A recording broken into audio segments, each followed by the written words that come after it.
27th of September, and we are closing in on Election Day really fast. And with me here tonight is State Representative Werner Reschke, and he is both a state representative of profound thinking that we love to have on and to share his thoughts. He's written a recent editorial on Measure 113, but there's a range of issues we can talk about as well, including what's going on with water in Klamath County, which a lot of people up in the Portland metro area have no idea what that's about, even though they often decide for everybody what's going to happen.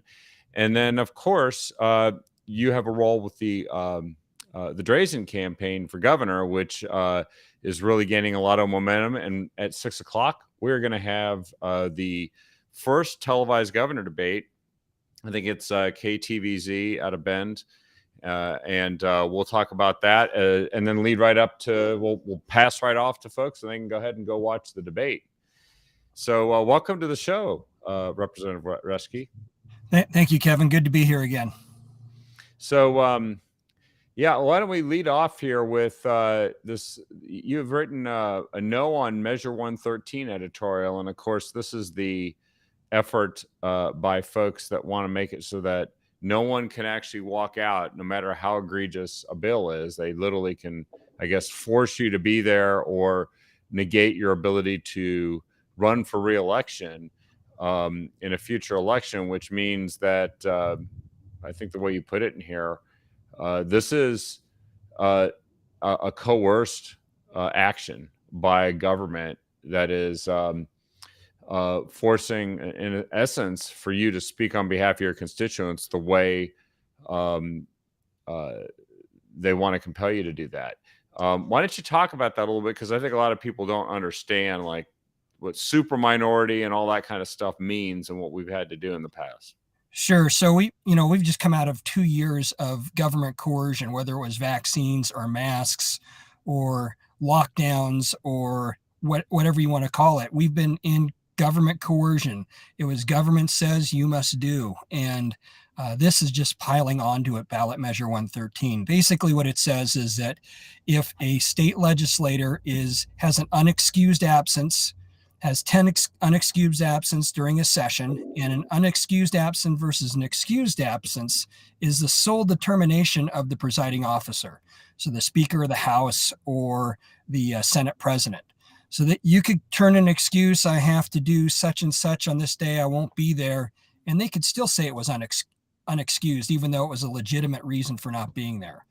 But be it as it may, they're saying that if you miss 10, this ballot measure says if you miss 10, then I wouldn't be able to run for re-election the following term. I find this, that the other side saying, well, we elected you, so go do your job. You should be in Salem and do your job.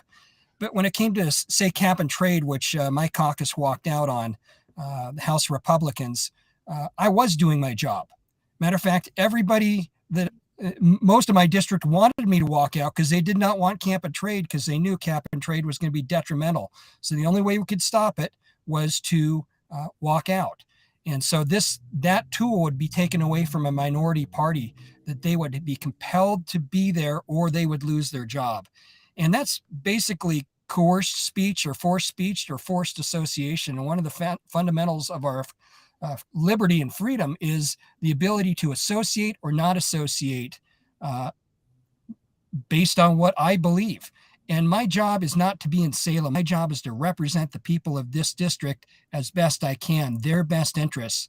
And in that case, their best interests were served by not showing up to give quorum to the majority party. What's interesting is this would be a ballot measure that would tell the people of your district, regardless of what they think, right, the rest of the state wants you to represent them this way. Right. I mean, we have a remedy for that. If I had walked out on something and my district didn't like that, they wanted me to be there to vote, to fight, to whatever, they can either recall me or every 2 years I'm up for re-election. So, the people of this district can have a say whether I go back to Salem or not. Like you're saying, this is the entire state voting, which is mostly Portland voting to tell everybody else in the state how they should treat their legislators. which is actually describing everything that's been wrong with how our state's been run for the past several years. Because if Multnomah County was fine with it, then pretty much Kate Brown and Tina Kotek, and to some extent Peter Courtney, they would just be like, well, then we're just going to make everybody Yeah. live with this. And they didn't take into consideration the diversity of the state, the problems that are different in each part of the state, and frankly, self-rule, right? Because Yeah. people actually want to rule themselves. They don't want to be ruled from afar by somebody who doesn't share their interests. Yeah, I mean, there's two things to say on this. Is one is it would be like when you get your ballot in November, you would be compelled to vote for every item on that ballot, whether you knew about it or not, didn't know the candidates, not didn't know the issues or not. And if you missed a particular number of votes, you'd be banned from voting in the future. That's what they're doing in ballot measure 113 to legislators. And the other thing that's quite interesting is that the Oregon Education Association, the OEA, the teachers union, is a big advocate of this ballot measure. But they're not going to apply this to teacher strikes, which I find quite interesting. So they will be able to strike indefinitely for better wages, for better working conditions, for better terms in their contract. But legislators must go in and vote because that's what we're saying. So it's really hypocritical in that manner. Yeah, and I think that we've had a lot of, well, way too much of the top-down compulsory mandates telling everybody what to do. This seems to be an attempt to extend this and apply it to legislators after they've been doing it to the entire state for several years, and clearly people are fed up with that. Yeah, You this know, is what I call revenge politics. Some were really upset about the walkouts. There were no walkouts in 21 or 22, just in 19 or 20, and that's because the parties couldn't get together to find a middle ground. And Republicans gave many opportunities. I mean, cap and trade. All we wanted to do with that bill, we said, you can have your bill the way you want it. You're not letting us do any amendments. The only amendment we want is we want to refer it to the people for a vote. And Democrats didn't want to do that because they knew it wouldn't pass. So that's what we walked out about. We said, you can run your bill the way you want because it's so, it's going to change the way the state operates economically in every facet of life. We want the people to have the opportunity to vote. They said, nope, we're going to do it. yeah, and it feels like they're trying to game the system so that they don't have to deal with Right. what people think about the legislation they pass, either through their elected representatives or by a ballot referral. So the way they do this, for folks that don't know how the legislature works, they attach an emergency clause to everything, Right. and those emergency clauses make it so that it goes into effect immediately and bypasses the ability of people to have, I think it's 90 days to gather enough signatures sufficient to put it on the next general election ballot, although Right. it's often done sooner than that sometimes Yep. for political reasons, but to put it on the next general election ballot so that the people can say whether they concur or not with that Right. legislation. Yep. That's the Oregon way, by the way. It is the Oregon way. And, the cat tax, they did a whole bunch of maneuvers in the legislature, so it would be almost impossible to gather signatures on that as well, because that was ballot measure 97 that Oregonians rejected firmly. They just repackaged it and redid it in the legislature and then did it in such a way that gathering signatures and having the people's input again on it was impossible. So the majority party right now is really our way or the highway, and we're getting rid of the highway, so it's our way. Yeah, they're really trying to neutralize all opposition, and I think the real danger there is this is how you divide the state. This is how you make people feel marginalized. We get these speeches over and over again from Democrats about how, well, we don't want marginalized people, people whose interests aren't always considered by the government. Well, isn't that what's happening to like people living in the geographic area of 2/3 of our state? Who don't, they feel like I think that's a good lead into our next topic that we'll go into a second, but they almost feel like they're vassal states or colonies of the Portland metro area, and that's not going to work in the long run. Some people are voting against this by leaving the state, and I think we all know people who are doing that, but others want their elected representatives to be able to do what's necessary. And I think a great example to give people, and I don't, waging campaigns against these ballot measures is costly, and reaching enough people Hard. The other side controls the ballot title and much of how it's described to people, and they can put it in terms that they would like. But what if the piece of legislation you're walking out on is to force everyone to wear masks forever? Right. They would say, oh yeah, we want you to walk out on that. It's like, well, then we can't run again. And then you can't reelect the people who did what you wanted. Crazy. That's exactly right. And so it's the original title, at least on my website, is called Silencing the Opposition. And that's exactly what this is. This is silencing the opposition. It's removing the ability to not associate with a body because you disagree with the tactics being used to strong arm, basically, a quote, a legitimate process. I'll never forget that one of the people who most eloquently described the reason to walk out was former state senator Kate Brown, when she was part of and led a walkout. I think it was a couple decades ago now. 2001, and it was over redistricting. Republicans ran the House and the Senate, and they were going to pass redistricting, and House Democrats walked out so that the clock would run out and it would go to the Secretary of State, Bill Bradbury. So, yeah, they've used walkouts as well, and it's worked to their advantage. So, it's walkouts are only necessary, and they're called the kind of like the nuclear option, the nuclear bomb, because there's lots of fallout, and you have to really do a lot of work to repair relationships, etc. So you don't want to use it often or too often. And what it's supposed to do, that threat of using it, is to say, okay, let's come together and try to find a kind of middle ground or make this less harmful for your district or whatever. So it's supposed to be a negotiating tool, but not used just like real nuclear bombs are. We have the threat of nuclear war, and all of a sudden we decide, well, let's sit down and talk about this before we set one of those things off. Yeah, and the only reason why you have to do it is because to walk out, to use that as the legislative nuclear, is because they're going to nuke your constituents economically, and you got no choice. Right. So I think it'll be interesting if there's a way to remind people, is there something you would want your legislators to walk out on if it was legislation? And think of the most egregious thing that the people you consider your political opposition could come up with. This is saying, no, you can't, which is crazy.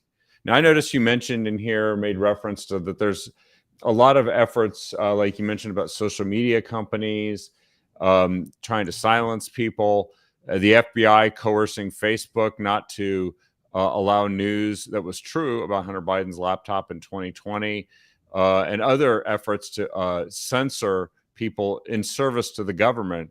This is actually now the majority trying to, in effect, censor or coerce the minority into complying. And I think it is a democracy, a democracy in a republic, a healthy democracy, a healthy republic allows for dissenting opinion, allows for debate. It doesn't allow the majority to use its power to silence all other voices. Yeah, and we are not a pure democracy either, which would be mob rule, because then they just could say, and this is kind of has this flavor to it, Representative Reschke, you're not allowed to speak. We don't want you to say this. The majority is spoken. Yes, yes. So you are hereby silenced, and we're moving on. Which, those are rights that you can't have taken away from you.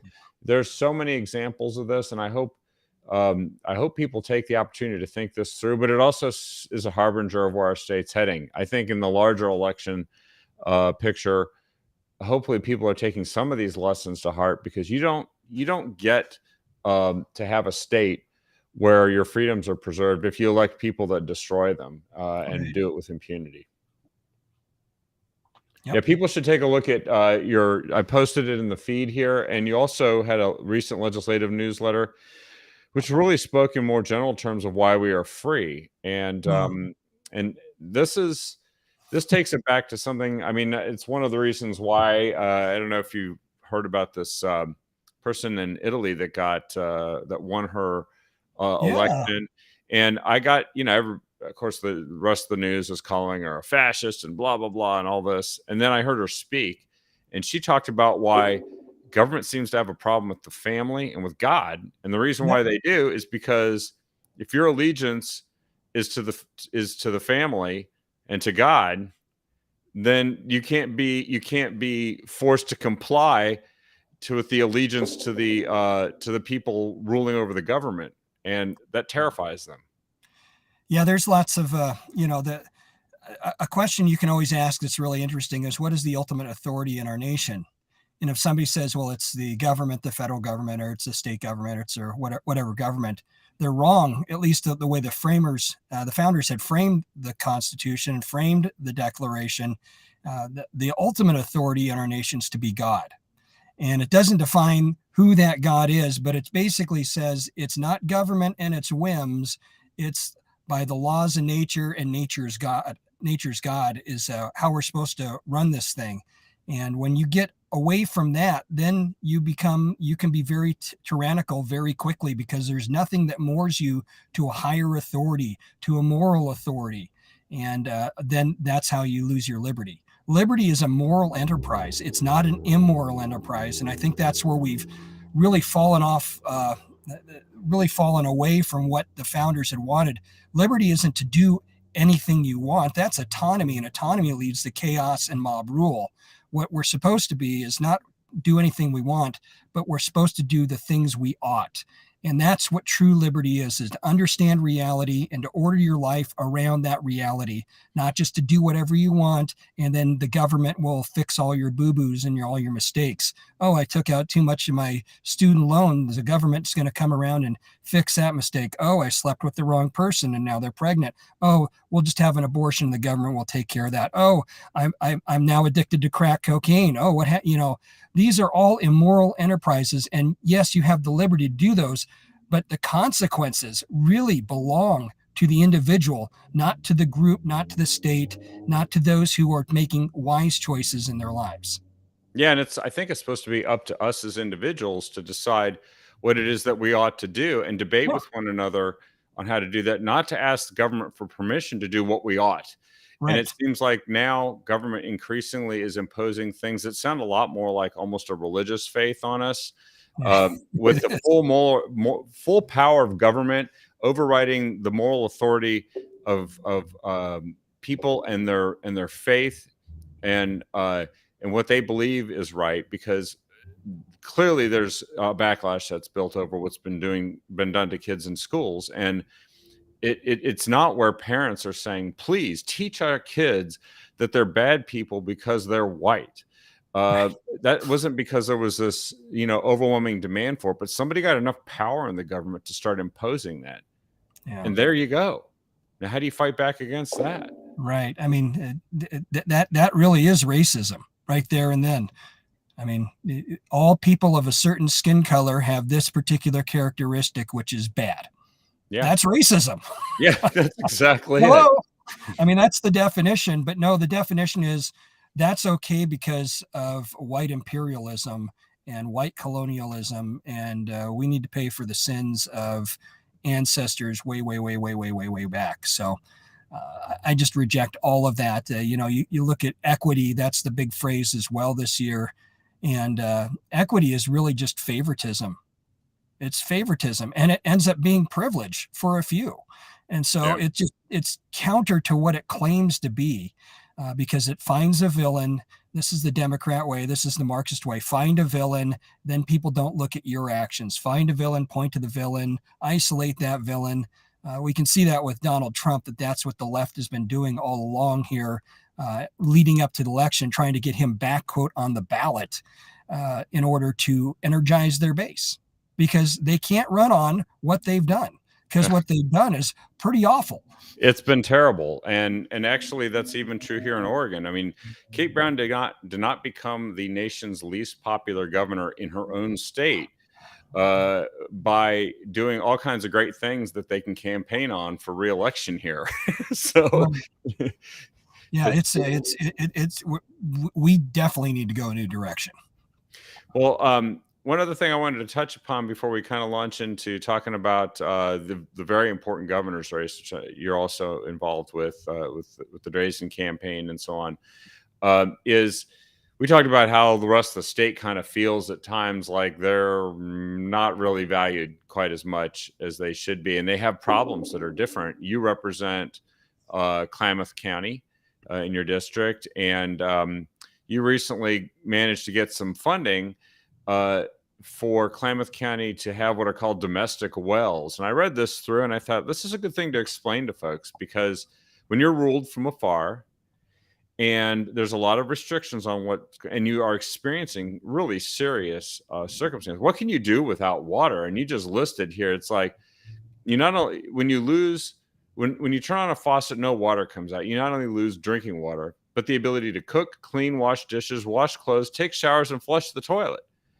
I think that pretty much is crossing out what many people think of as civilization, and yet, yeah, this is what you're trying to address here. Modern civilization, at least, it's quite fascinating to be without water. So, there were 262 wells, domestic wells, that were reported that went dry or lost enough pressure so they couldn't get adequate drinking water. In 2021, and then in 2022 here we've had about another 162 wells. That was the last count I had, also fail. So this money is to help those folks be able to drill deeper, or to fix their wells, or to add another pump, or just depending on what their circumstance is. So I mean, the cost of drilling a well can be anywhere from $30,000 to $50,000. So it's not like most people have that kind of money just laying around, or you're going to put it on your credit card. So in my view, the state caused this problem. The government has caused this problem by the way they've managed water or mismanaged water in the basin, which has caused these wells to go dry. And so I think it's then government's responsibility to, quote, come back and fix that. And I hate that. I'd much rather the government managed water properly in the basin, but they haven't. And so you have to deal with what reality is. And so in 2021, late 2021, I was able to get $4 million, which I said was going to be short. And sure enough, it was. So we were able to get another $5 million for folks down here to try to get their wells back up and running. Almost seems like you could do a search and replace on the word a domestic well and talk about forest. You know, it's like they've created a problem by mismanaging it, and then we end up with out of control wildfires and all kinds of impacts on the environment. And it's like it's a government caused problem largely. Right. Or a Democrat policy caused problem, because really we've been in this state, we've been in a Democrat policy world for at least 15 years, at least. And if you want to go back looking at the governor's race, it's been 40. So all roads lead to Democrat policy when it comes to problems, whether it's homelessness, drug use, mental health, forest fires, water problems, crime, on and on and on it goes, or high cost of living. All of this leads right back to Democrat policy. You can draw a direct line. I'm really concerned, actually, that what they want to do to transform the healthcare system. I think we talked about how there was a Measure 111, which really sounded good, and people voted for it and says, yeah, you should be able to have that, and blah, blah, blah. But then it's like a blank check. And now we're getting to see what the Democrats mean by a blank check, which is they're literally going to double the size of the state government. And probably for many people, that means more than double the taxes that they're going to have to pay. Right. I mean, it amends the Constitution. State must ensure affordable health care access balanced against the requirement to fund schools and other essential services. A yes vote requires the state to ensure affordable health care access. State must balance health care funding against funding for schools, other essential services, and the courts must respect that balance. Well, how do you define balance? Is it 30-20? Is it 50-50? Is it, or is it, we funded schools at $12 billion, so therefore we must fund healthcare at $12 billion. And let me tell you, now you're out of money. That's it for the state. You're out of money. So I don't know how you're going to fund prisons, or how you're going to fund public safety, or how you're going to fund anything else, that roads, because you just used it up on schools and healthcare. Yeah, and I think we're nearing the point where the especially if we experience some kind of recession, there's a decent chance the nation is probably heading into something like that Yeah. because of all the inflation. And of course, they have to increase interest rates. And I don't know where they're going to find the money or the economy that's going to pay for this. They should be Right. focusing on that long term to make sure that if they want to spend money, they've got to be able to generate economic growth. And they just don't seem to be that focused on it. Not No. really. No. Well, we could go on a tangent with that, but I'll just agree with you. Well, and I'm also thinking about the fact that we're also saying we're going to put the government more in charge of something that people are frustrated with. And if we look at what they've done with forests and what they've done with water and with education, I don't feel really good about it improving. I Well, know I it's going to mean, get more expensive. the thing with this ballot measure, it becomes a constitutional provision. So if you need health care, let's say you need a surgery of some sort and you live in Iowa and your health insurance won't cover it, you just come to Oregon and it's now guaranteed under the Constitution. It doesn't say you have to live here for a certain amount of time. If you're in Oregon, you're a resident, guess what? The state is obligated to give you affordable health care.